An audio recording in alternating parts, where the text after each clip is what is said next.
So by now, I'm hoping that you've heard about the brand new PodCourse subscription that Speech Therapy PD has rolled out. For $79 a month, you get over 175 hours of ASHA continuing education with 19 new episodes a month. That's fantastic. Well, they want to make sure that you also know we have a brand new coupon code. So the coupon code is F as in first, B as in bite, followed by the number 20, FB20. And that brand new coupon code will give you $20 off the PodCourse subscription. So you get 175 hours of continuing ed plus an average of 19 new hours a month, all for $59 a year. And we cover everything from early intervention to schools to adults to ethics. So be sure to type in F as in first, B as in bite, and then the number's 20. Enjoy your coupon, or as my kin folks say, enjoy that coupon.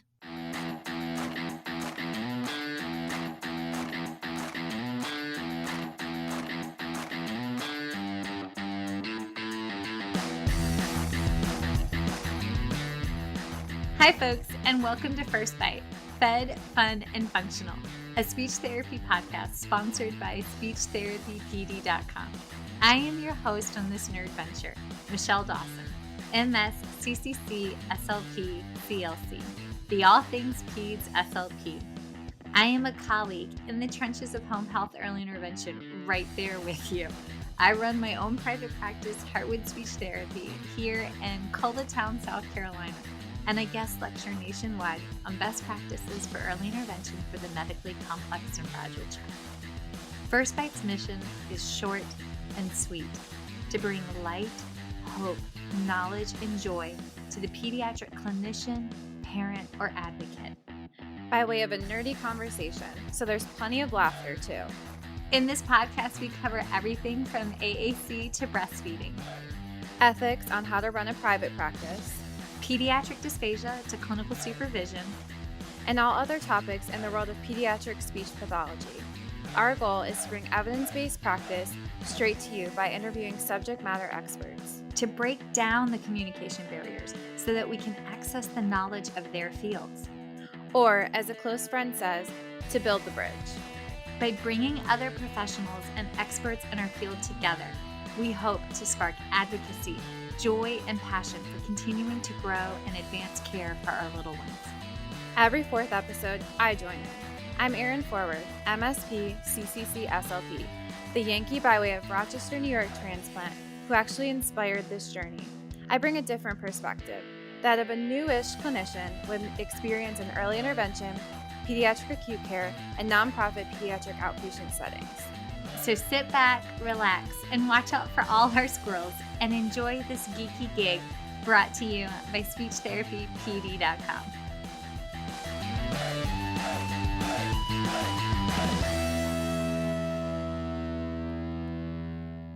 So imagine if the world of AAC, speech generating devices for SLPs, were to meet the futuristic sci-fi world that we all fantasized about as kids. You know, where the world where like cars drive themselves, food's in the shape of a pill, and where we can all make a call on our futuristic phones with just like the blink of an eye. Well, y'all, we are starting 2021 off right because tonight's guest is none other than Lane Rials, MS, CCC-SLP, regional consultant with Control Bionics. And y'all, she is here today to talk about amazing advances in AAC tech. That means that for some of our patients, they can literally voice their wants and needs on a speech generating AAC device with a blink of an eye. Oh, sorry, I could hear Bear saying that, so I had to have the Bear moment. My sweet friend Hillary from Chatterbugs LLC Speech Therapy, located in Rock Hill, South Carolina, and y'all, they're amazing, so go check them out. She told me about Control Bionics and Lane, and honestly, it blew my mind because y'all, this is the stuff that dreams are made from. You know the kiddo that you trialed eye gaze with and it just didn't work out and you felt completely deflated and frustrated. You had that pit in your stomach, that feeling of dread followed by the inevitable question of, okay, but that was like my last hope. Where do we go from here? Well, Lane and Control Bionics, they're it. So I figured if we're going to talk about the intersection of sci-fi meets the world of speech therapy, then there was no better time to do it on the first episode of First Bite at the first of the year. So y'all, happy 2021. And Lane, thank you for coming on, and hi. Hi, thank you for having me. Oh my gosh, I'm so okay. So did Hillary tell you the backstory? No, I have not heard the Okay. backstory. She just introduced. She said, "Look, I think you guys as SLPs need to meet, and you're both incredible. Please meet, introduced us, and the rest is history now, I guess." Okay, so like she's so sweet. This is what really happened. She sent me an Instagram message, and like when she sends an Instagram message, like it's gonna be good. It's gonna have like a good quote or something uplifting or something really, really funny. And so I saw the message pop up and I was like, I ran to the bathroom, tinkled, and spent like 5 seconds on my phone while like the boys were like wrapping up breakfast so that we could run out the door to go to school. And she sent me this message and I hid in the bathroom to like rapid fire text her back. I'm like, what is this? Wait, what is this? And so like we were almost late for school because I was having a mommy hide in the bathroom moment to figure out about you guys. But like sometimes as moms, we have to do that, right? Oh, absolutely. Spent many times squirreled away somewhere for a moment. Yeah.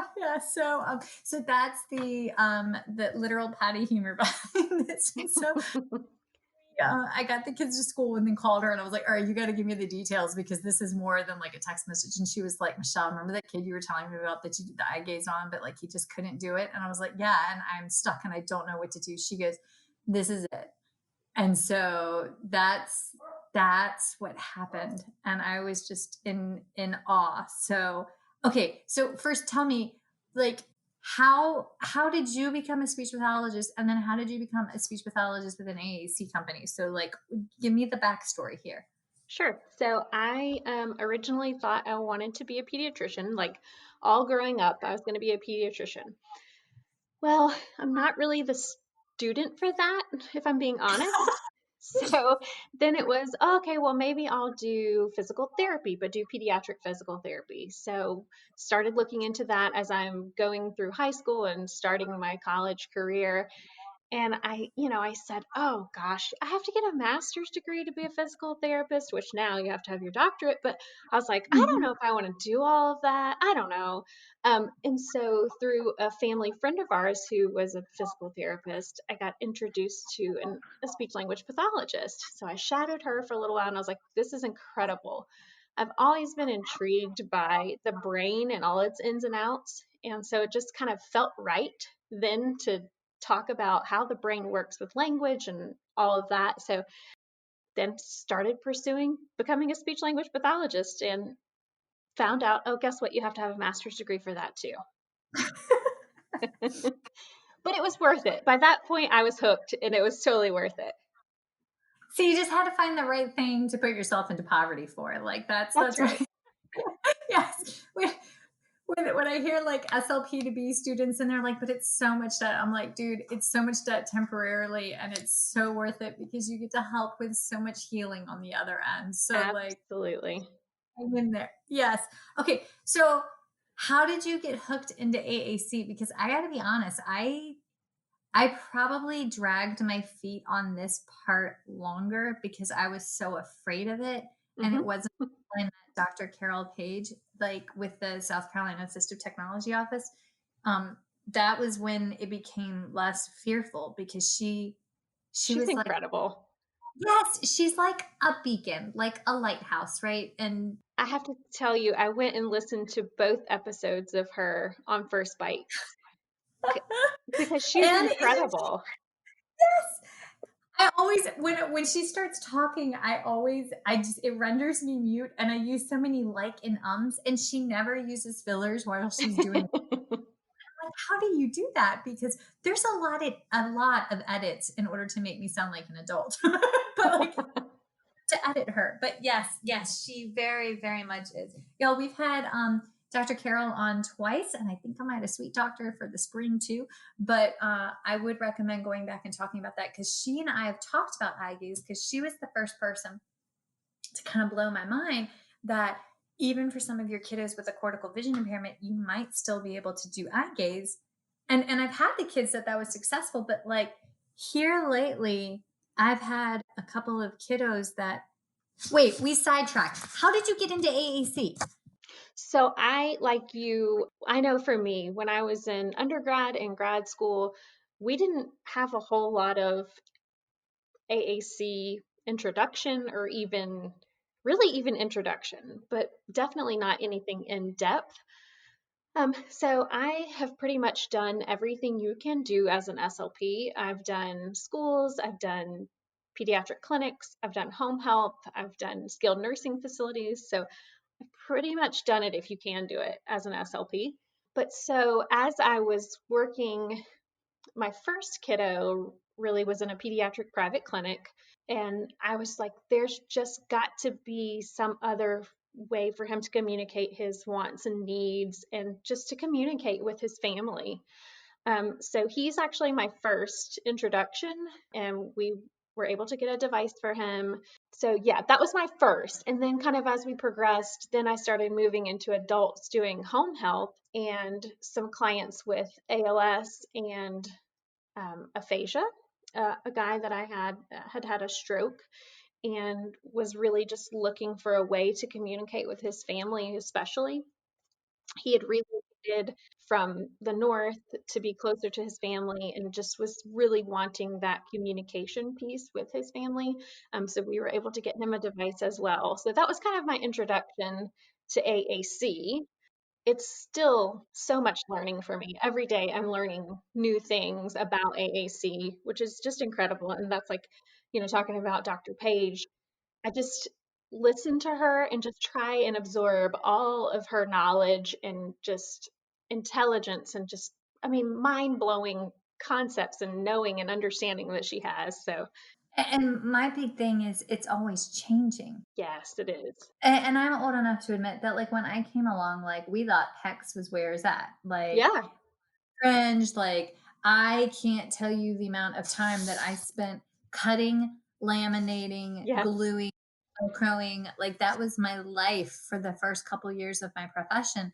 And and then I realized, like, oh my God, I'm doing this all wrong for so many reasons, for muscle memory, for it's not core vocab. And it was hard to admit that it was hard to admit that I had failed, but I had gone down in a flame of glory trying to do my best, but it wasn't until I learned more that what I had been doing could be doing it better. I could be doing it better.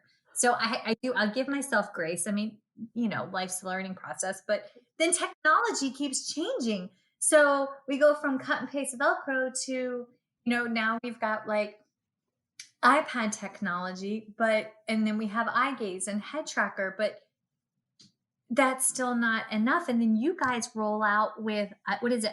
Is it a neural node? Neuronode. It's the neuronode. Okay, what is that? How does it work? Fill me in. Tell me all the things because I want to know. It's just incredible. I have to tell you how I found Control Bionics. I was working with a, a gentleman in home health with Parkinson's and limited movement from about the neck down.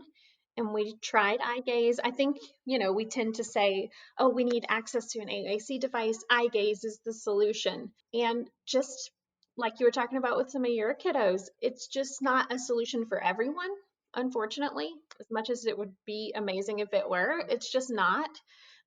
He trialed an eye gaze system and it was just really difficult for him. So I started Googling. I'm like, alternate access to AAC. I'm like, there's got to be something out there. I mean, like you said, technology is changing so rapidly. There's got to be something available for him to access his communication device.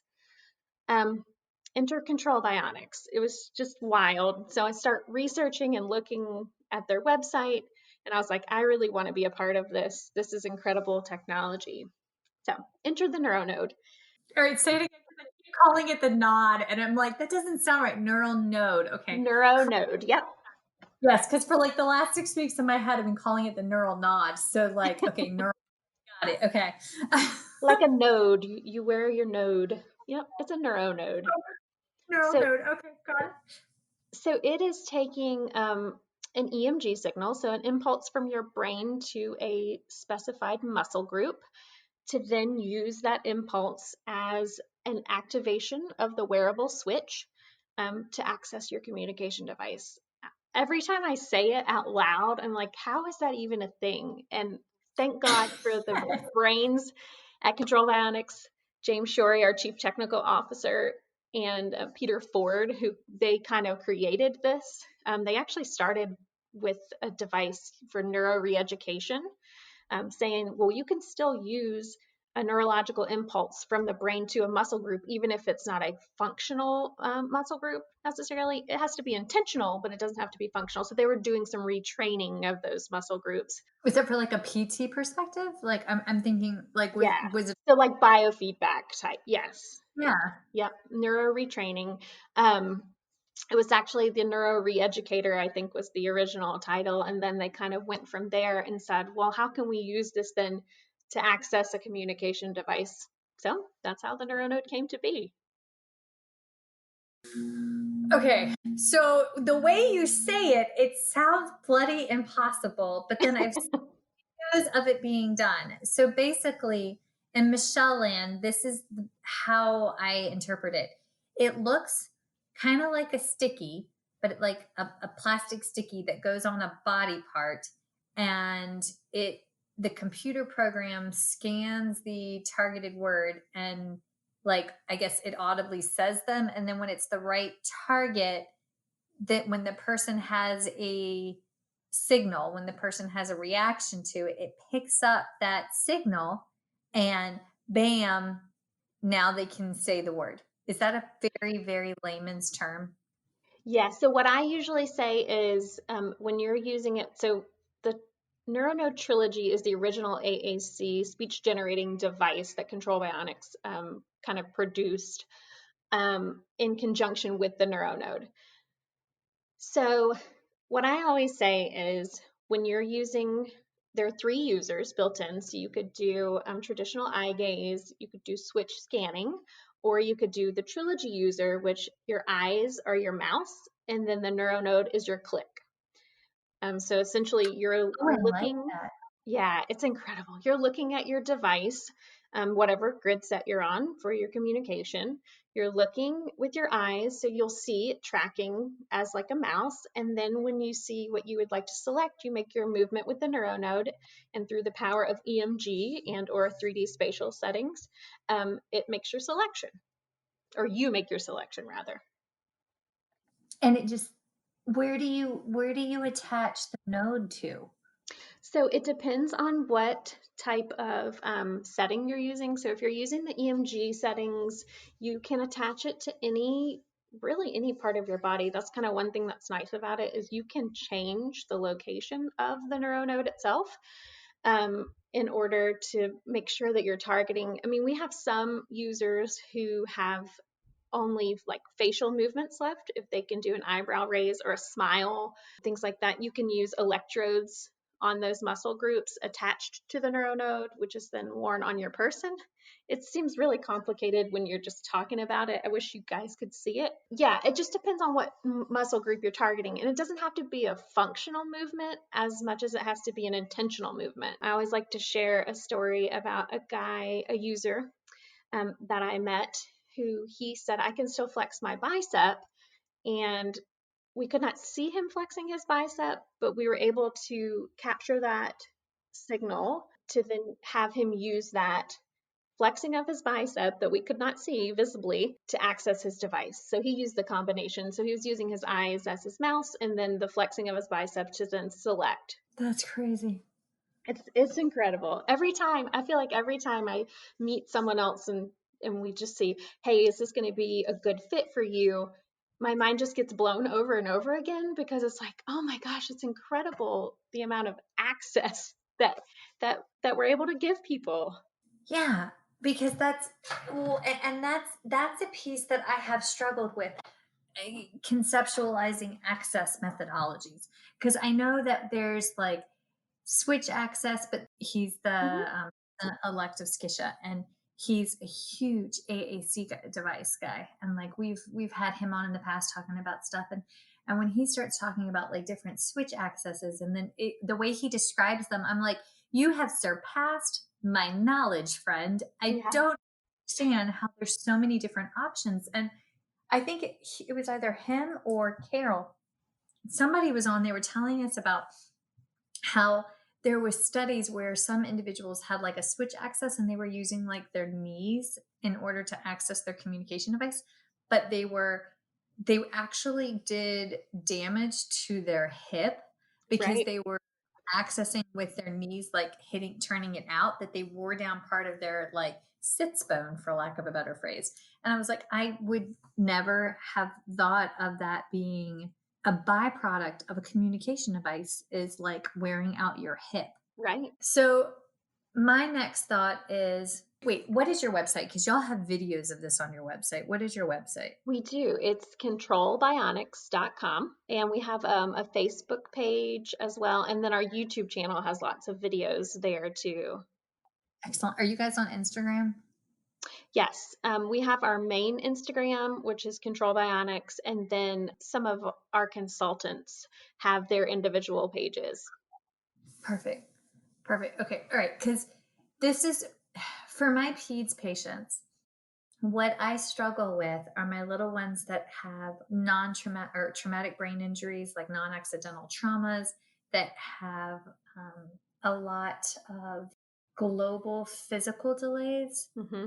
and I'm trying increased tone, like Hmm. spastic P, or and so we may, we've verbal speech is so delayed, and or they have a trach and they can't actually vocalize over the trach because they're not safe yet for like a passing mirabelle trial or like a cap trial, right?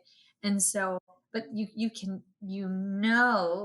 that this child's trying to convey their opinion to you, Yep. right? And communication bill of rights, folks, we have to be able to have the discussion, or give the child and or adult, but in this particular case, like the child, the right to speak. And so the particular case that Hillary and I were talking about, the child has mixed CP. So we have spasticity as well as low tone. Hmm. The little ones in and out constantly for Botox injections here, and then you add in like a seizure disorder, and then HIE with a shunt, and like blah blah blah blah blah. Like the case just, it's like it gets compounded and compounded.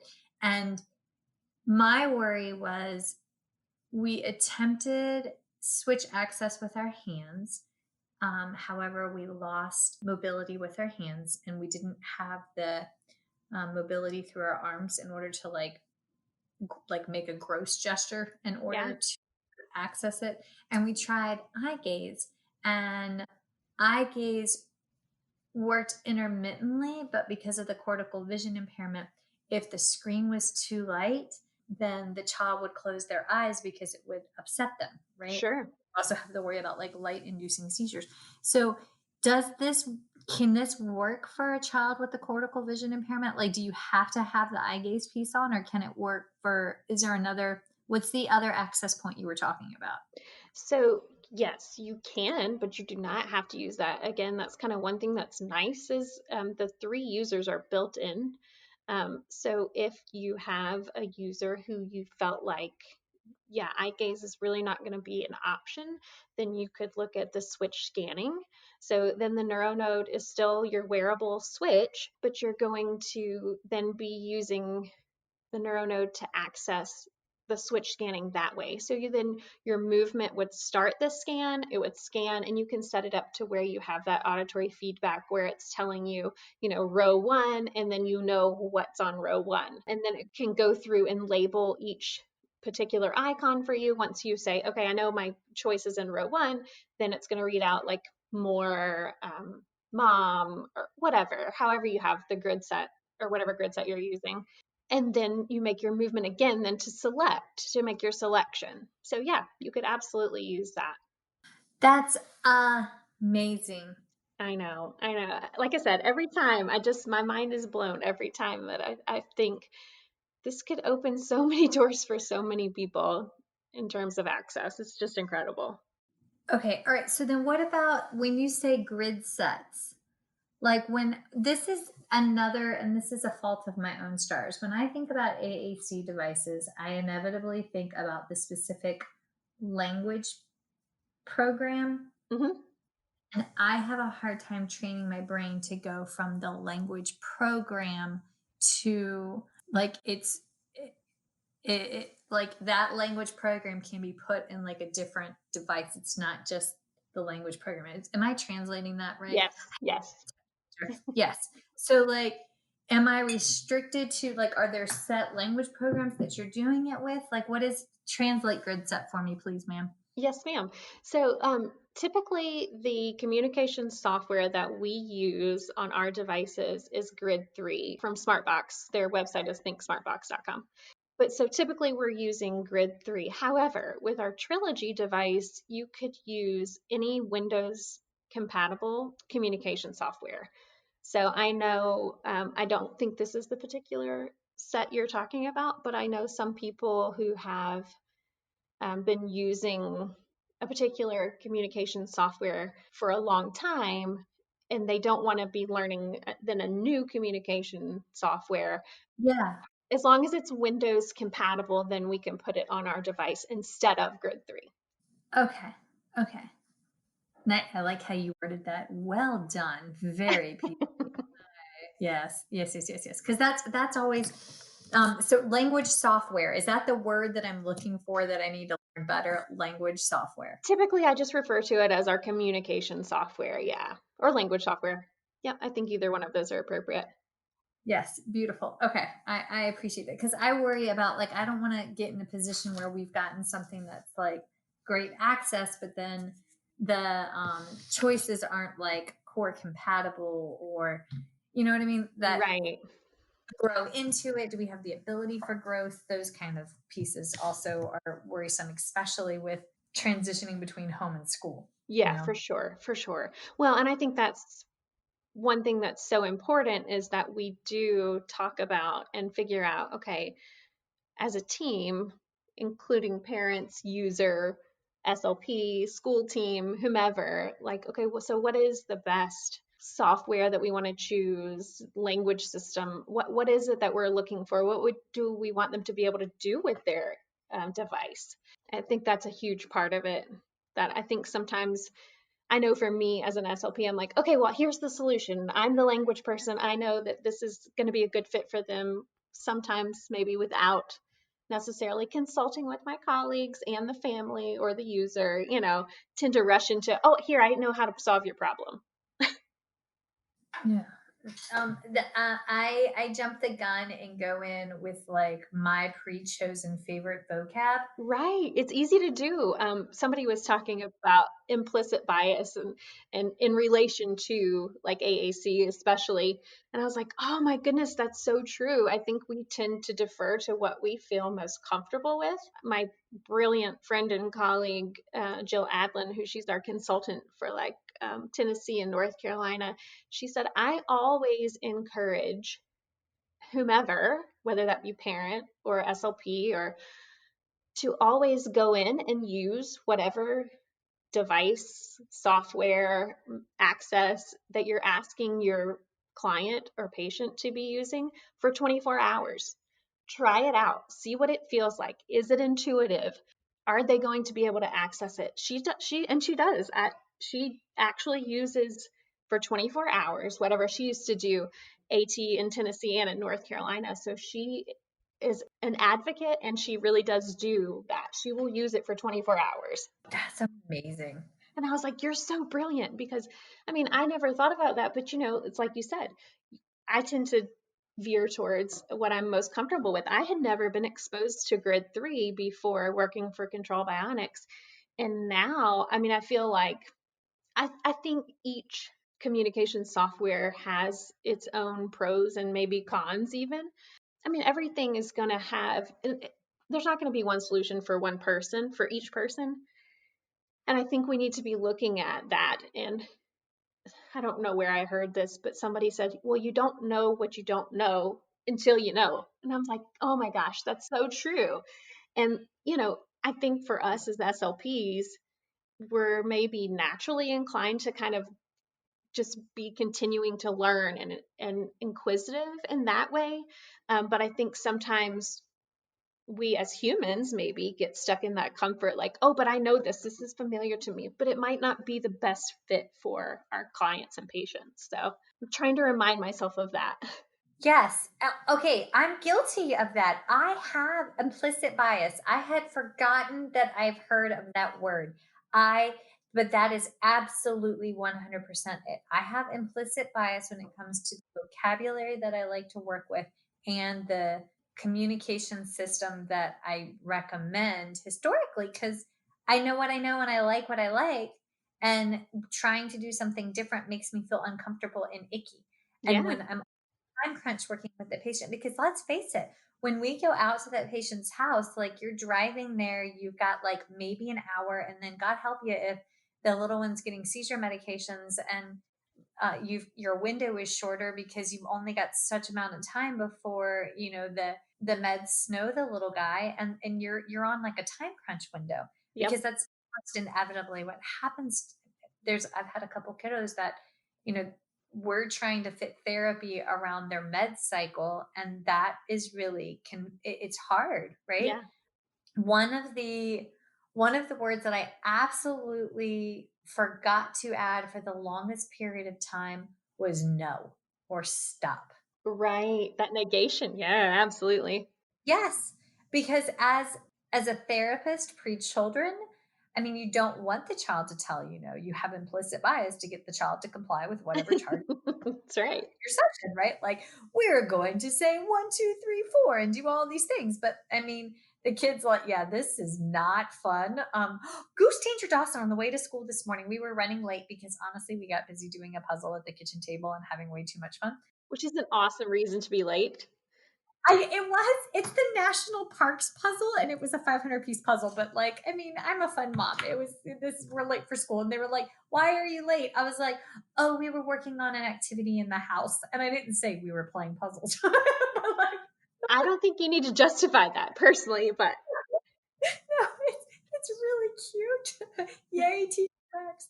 But like, we got there, and he's like, Mom, this sucks. We're late. And I was like, you cannot say this sucks. And he's like, but you did. And I was like, I can vote. I can say what I want. I have to. But like, I mean, I can't let my 8-year-old go to second grade and say this sucks. I mean, he probably does, but like, case for all. But like, children, our little ones, they have the ability to have negations and to be as colorful and use yep. cheeky vocabulary if they so choose. But as the therapist, my implicit bias is that that the child should not use that kind of language, much less tell me no. And it's really hard to explain that to families. Like, the kid has the right to say no. The kid has the right to say bugger off. Guess And what? It's developmentally appropriate, folks, even if we don't want it to be. oh my gosh, do you have daughters? Because I feel like you might. Well, I have one of each. I have a 14-year-old son and an 11, almost 12-year-old daughter. So, yes. Oh, yeah, I wish you strong coffee with the Thank 11 and maybe something stronger. Oh, that's funny. Yes, but that's part of it. Oh, I do a okay. So later this month we have a lovely friend of mine, Dr. Rebecca Wada. Her and I work together at FMU, and her PhD research project was implementation science, Interesting. which is her big field of like everything. It's like a whole field of science in and of itself, but it was like basically how implementation science correlates to the world of speech therapy. And I feel like access point methodology and vocab, like selection of iconography and targeted vocab, like I can feel the implementation science piece behind this, and Yeah. how to teach, reteach, review, and then do it all over again to get family and even patient comfortable. So like because this is like such new cutting edge technology and like EMG stuff, like how how does that play out? Like is there like are there recommendations on how to teach it, reteach it? What does that look like? Well, I mean, a lot of it is just, I mean, it's just an additional access method to a communication device. So a lot of what you're doing in AAC across the board is going to translate in terms of kind of learning what what does the neuronode do? How do I set it up? How does it what? Like learning that whole piece of it. Yeah, I mean, just using it in the controller app, I think, a lot of times is the kind of training initially. Mhm.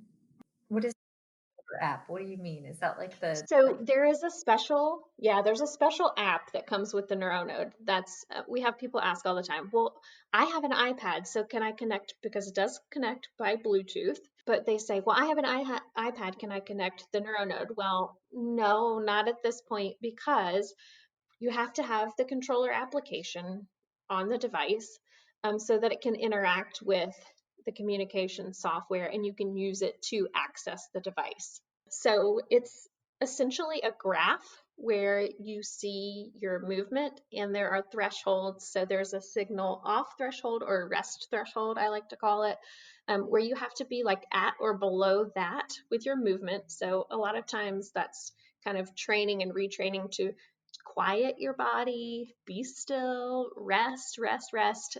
That's a huge part of it, I think, especially for some of our patients with like CP and things like that, because like you were talking about earlier, I think sometimes they get into that hypertonia and then it's just like frozen. So then you've lost your access to your device, to your communication, because you're then almost stuck in that position.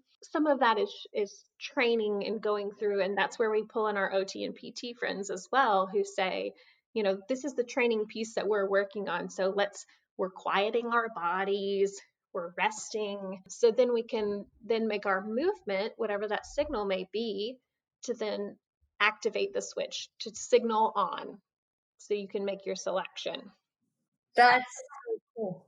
Yeah, it is. And there's, you know, we have auditory feedback and then you have the visual feedback of the graph itself. Sometimes I have clients who are like, I just want to look at the graph. Like, okay, I'm watching and I'm looking and I'm making my movement, and you can see the movement there in the graph. And a lot of times, especially in the beginning, it's like, what? That's incredible. That's me. Oh, I'm moving. I'm making the graph move. You know, it's just kind of neat to see.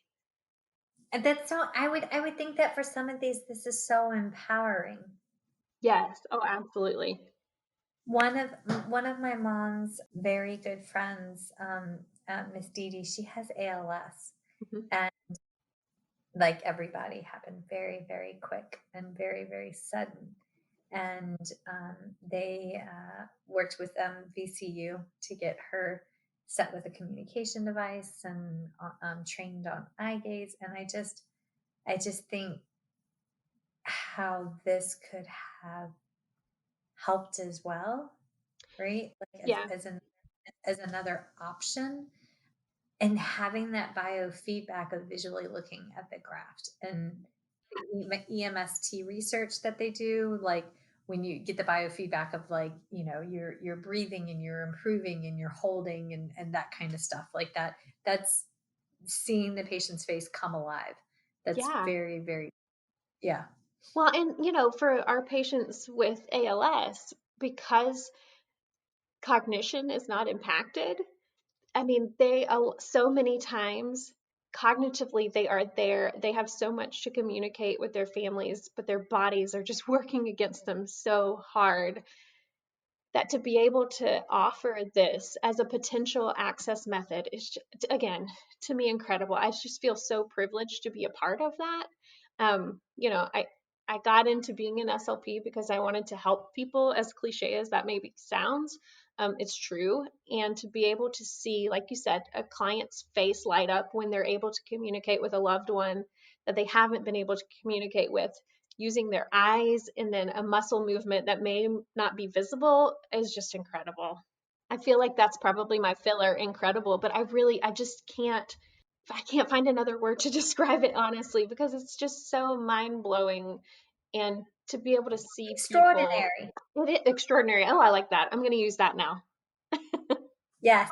No, but it really is. I mean, at the core of this, we're giving people, we're giving individuals their voice, and to be able to do so when they physically have such little. I mean, that's mind blowing. Yeah, And so here's one of my frustrations, and this is just me sharing it, because often when you're working with an adult that has is in need of an AAC device, often the challenge is it's different than with peds, because with peds we're having to teach yep, language in addition to how to access a device, and that they it's but with adults they've had language and then they've lost it for the most part. And so I feel like there's a different fundamental building block and component to it with peds, right? and certainly. and that's and honestly, I hate grammar. Like, grammar, we're not friends, and spelling is difficult. And I still regularly ask my husband the difference between lose, was it Loose and Lose? I cannot make those two words stick in my head as to how to win. And like, he enjoys teasing me about this, but words are hard. Okay. That's But right. Even for speech language pathologists, come on. yes, exactly. But with our tiny humans, when it comes at the point that a child is doing 2 and 3 word combos, that's typically for me when I gracefully bow out. Because if I can get a kid to do 2 and 3 word combos on an AAC device, then they need to see the language specialist, in my opinion. Because, and I, Monica, sweet Monica over in the next school district over, I love that woman. I respect that woman. I want to spend an afternoon in that lady's head, because that woman she just knows, like, I feel like all I do is lay the foundation with an AAC device, and then she just makes conversations happen. Right. And that is, holy cats. So Well, I'm gonna have to meet her. yes, I need to introduce y'all, because but that's a unique skill set. And I Hmm. feel like within the world of, am I imagining that in the world of AAC that there's even like a is that common? Is that normal? That like some people are just like language specialists, and then there's like, yo, we started it, because I feel like that's my pecking order. I'm a starter. I think so. I mean, I really do. I think that's with anything. I mean, I feel like we as SLPs are supposed to know everything, it feels like sometimes, which can be overwhelming.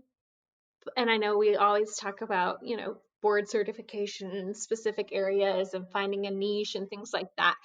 But I do think that it takes all of us, having our division of labor almost, and having those areas that are of more, I guess, specialization than others. You know what I mean? Like, I think everybody has our place in the world of AAC, because we do need the people who are the starters, who are the ones who are willing to take that first leap into it. Like, hey, let me introduce you to this device. Let me introduce you to how you can access it, and how we're starting with these simple pictures that, and going from there and building on that. So yeah, I totally think there are people who have their each little special kind of um, area of expertise. I like that. I'm henceforth dubbing myself the AAC starter. How I about love that? it, That's a good. because listen, That's there aren't many people who are willing to just start, which so that's huge. it's terrifyingly scary. Okay, all right. Okay, so with the neural, oh bloody goodness, neural node. See, I keep calling it the nod, so I'm trying to switch in my head It's a neural node. learned error With pattern. yes, with the neural node, you said we can it can be eligible for other ones, but it's primarily based on the grid 3. Can you talk to us a little bit about the science behind the grid 3 and what that communication system looks like?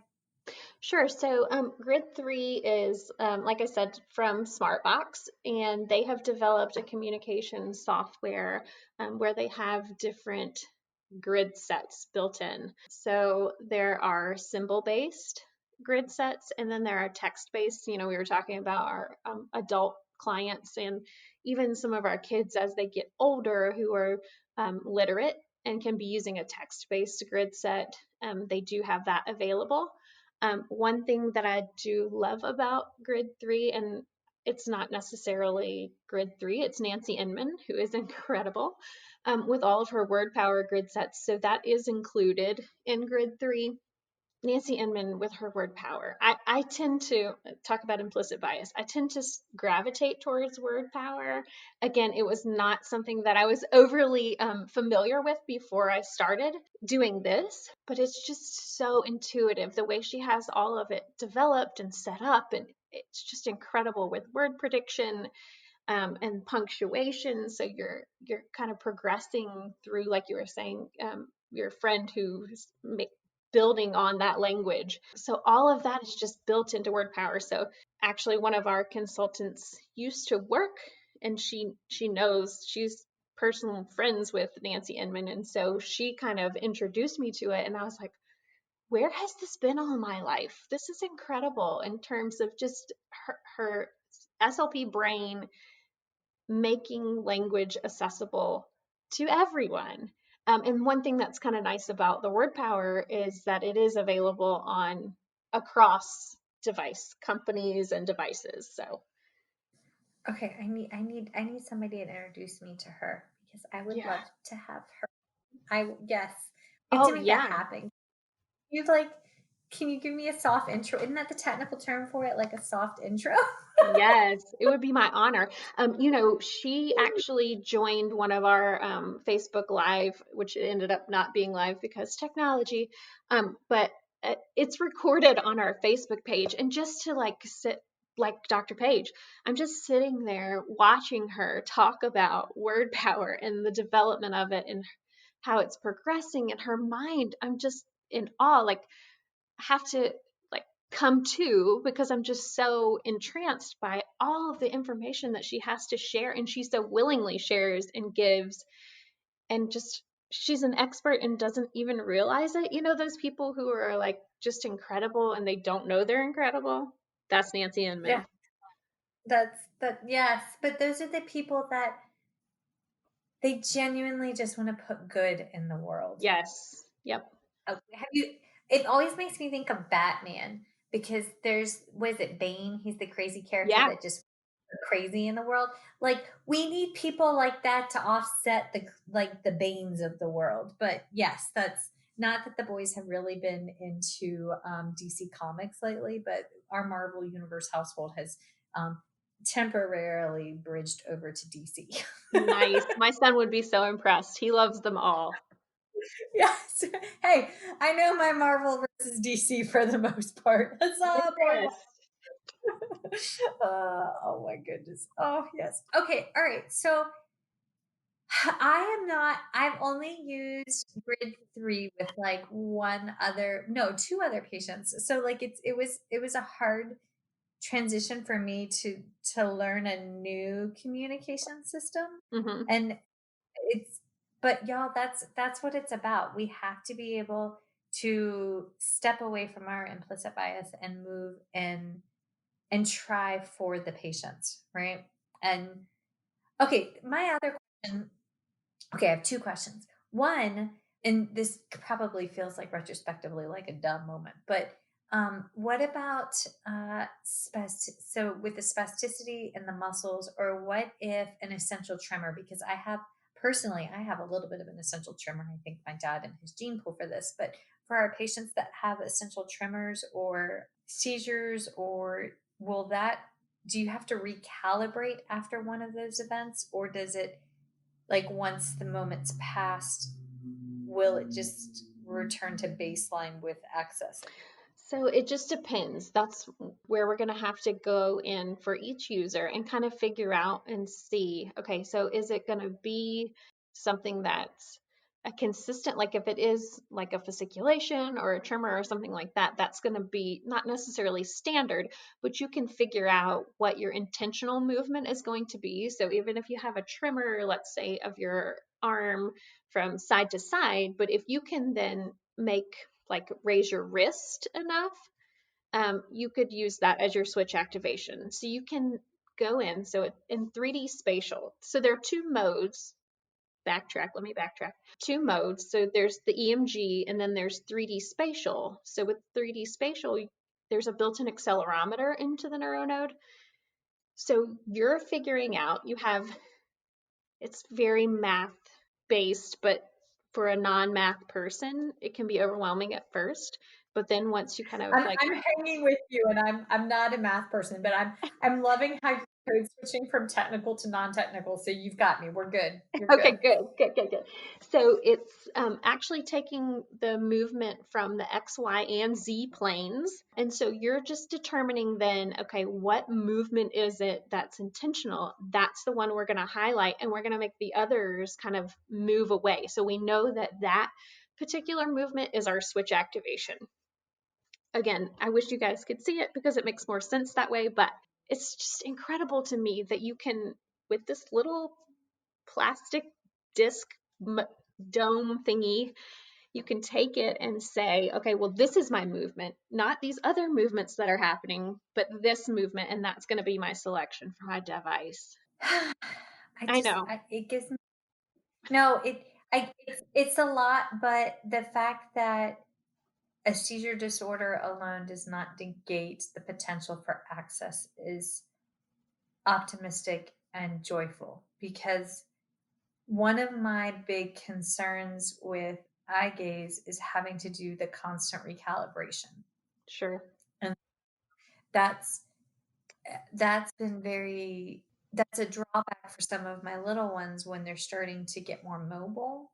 Yeah. And your colleague's advice of try it for 24 hours. Like I give that advice when I want somebody to try, like when I'm preaching why the child needs to learn to feed themselves as opposed to having the food placed in their mouth. And I'm like, no, you have your partner feed you and then let me know how that feels. And like horrified afterwards. And I'm like, yeah, exactly. Right. Because you don't know where the bolus is going. But the recommendation of, I've started telling the parents, well, I need you to try the eye gaze device because it's fatiguing. Like I'm a it's terrible eye gaze user. I'm just going to be honest and put it out there. My eyes start hurting. I start getting a headache. I can't do dwell. Something about, I don't know if I have like generalized anxiety disorder or something, but when that dwell timer is going, I just cannot. I cannot. So I either revert to blink or thank goodness for the neuronode, because then I'm using that as my selection. Yeah, no. I mean, heavens to Betsy's, I had to get my readers just so that I could like read the questions to ask you, darling. My eyes were hurting. My eyes were Yeah. hurting, scrunching, looking at the computer screen. Also, I'm absolutely loving the blue light tech now, like this thing, because I really it's helping me with yes. But oh my goodness. Okay, all right. So we have a few minutes left, but before we switch to questions, and I feel like there will be questions. Well, okay, before we go there, I do have a question. Is this covered by insurance? I know that this is like relatively new-ish. Like, wait, how old is it? So the Neuronode trilogy was kind of presented at ATIA in 2019. Wait, translate ATIA for folks that don't know what that is. Oh, sorry, Assistive Technology Industry Association. They have a conference at the end of January each year. It will be virtual this year. Thank you, COVID, for one more thing. But so yes, so that's what that is. Okay. A conference, all things assistive technology. It's incredible. I was very lucky to be able to be a part of that last year. There's just so many things out there allowing people to access technology and to be able to kind of level the playing field, in terms of access. Level the playing field. I like that analogy. Well stated. Yes. Okay. All right. So it came out and you said 2017? 2019, I think, is when. Okay. When it was debuted, it made its debut. Yes, Yes. Okay. So is it covered by insurance? it is. It depends on each individual insurance policy, but yes, it's a case by case basis. But yes, a one-time funding application. Our funding team is incredible. They work their heinies off trying to make sure that these devices are funded for our clients' Medicaid and Medicare. We've actually just partnered with another DME company who is connected with Medicaid so that we can then also they're technically our distributor, but so then we can, yes, offer that to be paid for through Medicaid. Folks, DME is durable medical equipment. And Sorry. No, that's okay. Durable medical equipment falls in the AAC falls under that, along with like a stander, a gait trainer, or like disposable medical, like diapers for when they're past a certain age, those kind of things. Those are all like medical equipment supplies. So just as when I first heard DME, I never understood, and like the OTs throw that word around as if like everybody DME is, and I'm like, what are they talking about? And finally, You're like Googling DME. Yeah, don't Google DME. It turns out that DME, it can go to not good places, as everybody rushes to their phone to Google DME. Yeah, That's like one time my mom, they were looking for new furniture, and she started Googling this particular furniture company, and she was like, oh no, those search results were just not good and not what she was looking for. Now I want to know. I'm going to behave myself. It is only January here, people. Like we. Okay, all right. Okay, so then talk to me about. Okay, so how can you give me a case example? Like walk me through a case on how this made the difference, and this was the the right selection. Sure. I think probably the one that comes to mind for me most of the time is like, yes, it's just incredible. This particular kiddo had been using an eye gaze system since 18 months of age Oh with wow. another company. Yeah, just incredible. The family is incredible. This kiddo is incredible. But so he had been using an eye gaze system for a very long time. He's 7 now. To introduce him to the neuronode, he was using electrodes on his thumb. So he has very limited movement remaining. And so he uses his thumb to then make his selections. So he has electrodes on his thumb. So he uses his eyes as his mouse, and then his movement of his thumb to make his selections with the neuronode. And he's using the device. His mom said, he's using this device more than he had even used the eye gaze alone in terms of school. He's such a smart kiddo. He's learning to read and doing all the things that the other first graders are doing through his device with this access method. Just incredible. That's where I feel like that's to me when it's my time out, because I don't know the language that is necessary for literacy acquisition, if I'm saying that correctly. Sure. Like once it gets to the point where they're like using the device to learn, I feel of that nature, not like their colors or their numbers, but I mean to actually learn like states and stuff like that. Like I'm out. That so surpasses my skill set, but I'm comfortable with admitting that. I'm comfortable with Yeah. saying, look, I know what I do and I think I do an okay job with it, but let me introduce you to the person that can take you to that next level. And that Erin and I have talked about like recognizing our own unique scope of practices, and that's part of it. Like recognizing when when I am no longer what's in that child's best interest, and that. But I am so in awe of the people that do that. So yay for them. Well, absolutely. I think that's the biggest thing, though, is for us to realize that, hey, this is not my area, but I know someone who it is their area, or I'm going to find somebody who that is their area to refer you to. Because, yeah, absolutely. I mean, how many SLPs would say, well, feeding is not my thing. And so then we would be turning to you. So yeah, I think it takes all of us. It does. And then I would immediately start by making you be fed by somebody. So oh my gosh. Okay. All right. No, that's it. I mean, you need to be experiencing that. So yeah, absolutely.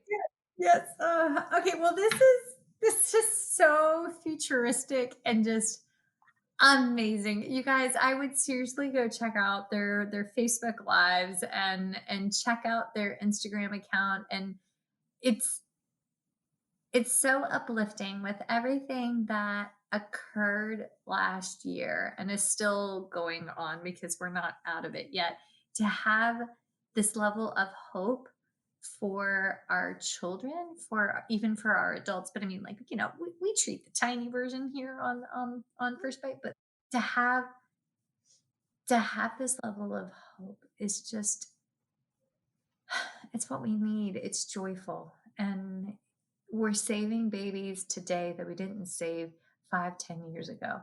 And to be able to give them a functional voice and a functional way to say bugger off and no. That's Yep. huzzah. Okay. All right. So again, before we switch over to questions, where can folks go to follow you?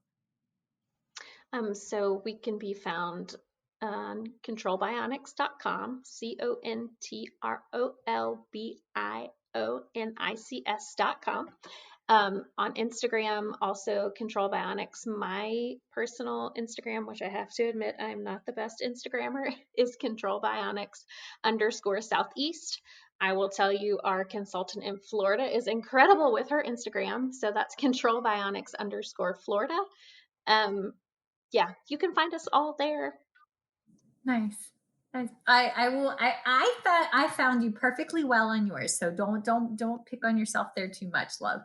Oh my. Well, I have to say, I don't do the best at posting on a regular basis. I'm sure the algorithm is like, she just doesn't even exist. That would be our sweet Annalisa. Annalisa makes this all cool because Lord knows I'm like a hashtag. So what am I supposed to do with that? Yep. It's magical things. Jeez. All right. Well, from all of us here at First Bite, we just want to say thank you for joining us to kick off your 2021. And we love it. Leave us a review on Apple Podcasts. We really do read them.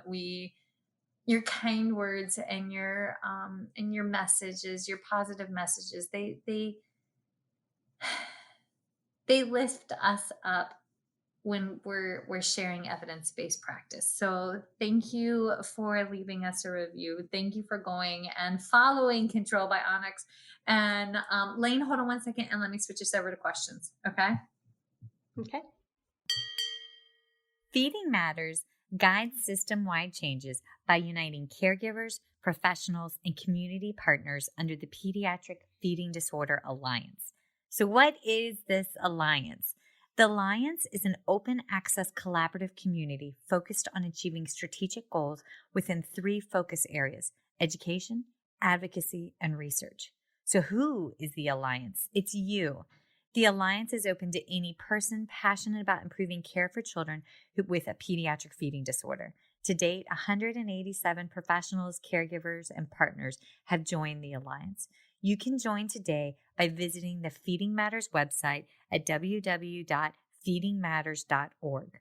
Click on PFD Alliance tab and sign up today.